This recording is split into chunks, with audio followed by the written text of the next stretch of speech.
we find ourselves, and these are strange days indeed, and they're getting stranger and stranger and stranger. I said on New Year's Eve, things will get better, but I also said they're not going to get better immediately. Things are going to get better. They're just not going to get better immediately, but things will get better. This week, something fun. Why I don't fast. Now, that may have set off alarm bells in your head, because you may have been taught that if you want to be really spiritual, if you want to get close to God, you have to fast. Back in the day, the Pentecostal charismatic folk that I hung out with used to make fun of the Catholics for Lent, but now in many, many, many charismatic Pentecostal churches in the month of January, there's 21 days of fasting and prayer, 21 days of separation, 21 days of consecration, all to the end that we're going to get closer to God, that we're going to experience the power of God. I don't fast. Now, let me put that in context, because you may be thinking, well, the Bible said this kind cometh not out but by fasting and prayer. That's not in the oldest manuscripts. That's not in the best manuscripts. That verse was added by someone copying those manuscripts. No, I don't fast. Why? Well, several reasons. A long time ago in a galaxy far, far away, my old pastor was W.V. Grant Sr., Old Man Grant. He was a little short man, very unpresuming. He drove a second-tier Mercury convertible. He could have driven anything he wanted. He lived in a very modest house. He could have lived in a mansion. He died with $2 million in the bank and 2 million names on his mailing list. He was a powerhouse in the Voice of Healing revival. And for some reason, he took an interest in me as a young preacher in his church. And on more than one occasion, he took me out to eat. And I was always asked by staff, did he buy lunch? And when I'd say, yes, he did, they were always amazed, because he was also known for not buying lunch. He always bought my lunch. One day we were talking, and he said, now, Brother Stutzman, that's the way he talked. He said, Brother Stutzman, if you ever feel like going on a long fast, don't. He said, you know, back in the day, everyone went on a 40-day fast. You had to go on a 40-day fast if you wanted to be spiritual and have the power of God. And he said, so I felt like I had to go on a 40-day fast like everyone else. I did, and it killed me. It ruined my health. Brother Stutzman, don't go on a long fast. He said, and this is something he said that stuck with me all these years.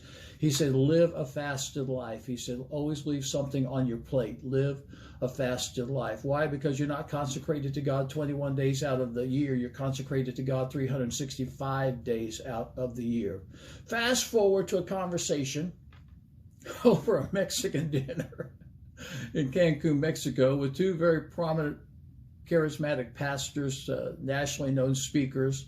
We're sitting there talking about fasting, and they started talking about the fast that they went on. And one had gone on a 21-day fast, and the other had gone on a 20-day fast, and they both went on 7-day fast, and one of them went on a 3-day consecration fast every month, and they were talking about all their fasting. And they said to me, well, how do you fast? And I looked down and said, I don't. And they said, what? I said, I don't.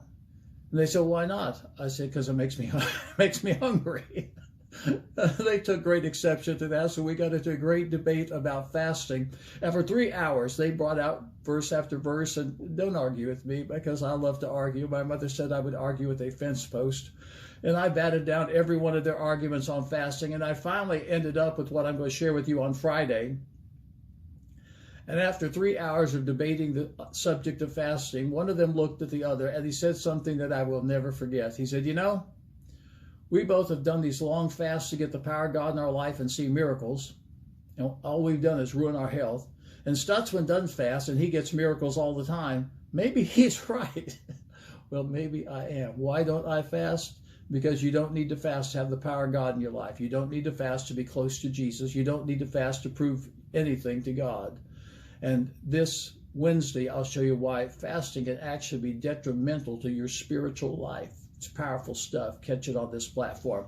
Next Sunday at Aspire Church, I'm in this series, So Shall You Prosper, building off of the theme from New Year's Eve, R.E. Do it again, repeat it, or do something brand new. It's powerful. It's going to be powerful. This Sunday, remind. You need to remind yourself. There's some things you need to remind yourself of.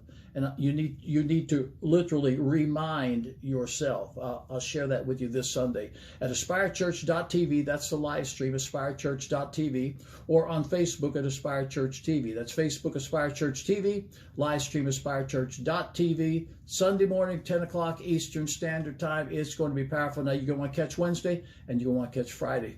These little videos are going to help you this week. I'm Dr. Leon Stutzman, aka Doc. I'll see you then.